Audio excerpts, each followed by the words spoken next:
like to warn people before I begin my remarks that my presentation is not what you would call a balanced presentation. And so if anybody was hoping to hear a balanced presentation, they might be disappointed. And the reality is, I think, the truth is that I don't think there is a balanced presentation on this issue, because this is not a balanced issue. And so anybody who cares enough to actually talk about it and write about it certainly comes from a very strong point of view. Most people that are involved in this issue have a strong point of view one way or another.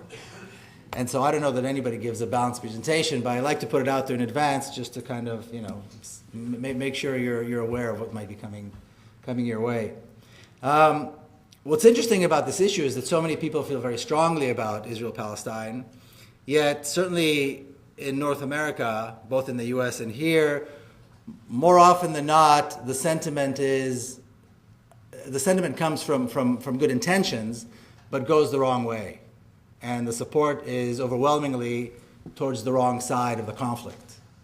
So overwhelmingly, we see support for Israel, where I would argue that the right thing to do would be to have an overwhelming support for the Palestinian cause. But that's just kind of the reality because of the way things are set up here in North America and in Western Europe as well. One reason for this is that there's so much, this issue is covered in so many layers of myth. And there's really a lot of double standard as well regarding this issue. And one of the myths is that this conflict has been going on for so long that it's hopeless. Because these people over there have been killing each other for so many generations and for so many hundreds of years that there's really no hope. And this is not true. It's not true at all. It's a political conflict, and we can find pretty much the precise date when it began, and I'll talk about that in just a minute. In talking about the double standard, I'll give you one example. If we talk about the State of Israel, we know the ideology that led to the creation of the State of Israel is Zionism. It was an ideology and a movement that claimed that Jewish people, because they are the descendants of the ancient Hebrews who lived in that part of the land, in that part of the world some 2,000 or 3,000 years ago, have a right 2,000 or 3,000 years later, and the word that is used is to return to their homeland. This was the basic premise, and the early Zionists, being well-dressed and white and well-educated, were able to convince the powers that be at the time that this was a good idea. Now, if we put that next to another discussion of the right of return of Palestinians, for example. The Palestinians were forced out of their homes 65 years ago, or being forced out of their homes in a process that began 65 years ago. But the biggest part of the ethnic cleansing of Palestine took place 65 years ago. And the right of return, the right of the refugees to return to Palestine, to return to their homes, is one of the issues that is brought up. And the people that represent Israel and support Israel, their point of view is that the right of return has to be taken off the table. There is no room to discuss, there is no room to negotiate the right of return. Because this happened a long time ago, the past is in the past. So Palestinians have to forget. Now I can hear that you see the absurdity of this. So people that are the, perhaps, not completely sure historically, but perhaps claim to be the descendants of an ancient tribe that lived in the region 3,000 years ago have a right to return. People who are still alive in refugee camps today have the keys and the deeds to their home, can find their home among the rubble in places where towns and villages were destroyed, and can still find and point to their home. They do not have a right to return, because that was a long time ago. If there are any Jewish people in the audience, I'm sure you know that every Passover we are commanded to remember what? What the pharaohs did to the Hebrews, who knows how many thousands of years ago. So who are we to tell anybody that it's time to forget? That it's something that happened too long ago in history. But this ridiculous, this absurd double standard is something that is accepted. And again, this goes back, I think, to the power of persuasion that the early Zionists had, that they were able to convince the world, or at least the powers that be, that this makes sense, that these two arguments actually make sense.